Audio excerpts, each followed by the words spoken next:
Guerre d'héritage chez les Belmondo, ce SMS de Paul qui en dit long sur les tensions avec Florence et Stella. Pour nos confrères de Paris Match, Paul Belmondo a répondu aux attaques de ses deux sœurs, concernant l'héritage de leur père. Le clan Belmondo se déchire.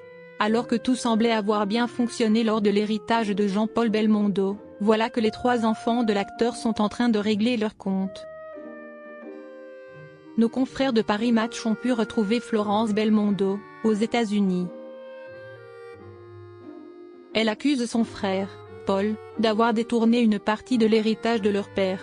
Paul Belmondo aurait reçu la moitié du capital d'une société que sa sœur estime à 93 millions d'euros. Un don rapportable pour elle, qui obligerait ainsi son frère à restituer la valeur de ce qu'il a perçu à la succession. Nos confrères du magazine ont alors demandé la version de Paul Belmondo. Il s'en tient à un bref SMS. Pour l'instant je ne souhaite pas d'interview. Cela est une affaire privée. Je me réserve le droit d'action juridique. Voilà qui est dit. Paul Belmondo, sa réponse qui veut tout dire. Si Florence et Stella ont commencé par s'opposer, c'est désormais à deux qu'elles font front contre leur frère. Notamment au sujet de deux contrats d'assurance vie souscrits par Jean-Paul Belmondo. Un premier en faveur de Stella à hauteur de 50% des capitaux et un second, dont Paul et Florence étaient bénéficiaires à part égale. Lors de l'audience en septembre dernier, Florence Belmondo a alors accusé son frère d'être l'auteur de 3 recels successoraux dont elle et sa demi-sœur, Stella, seraient les victimes.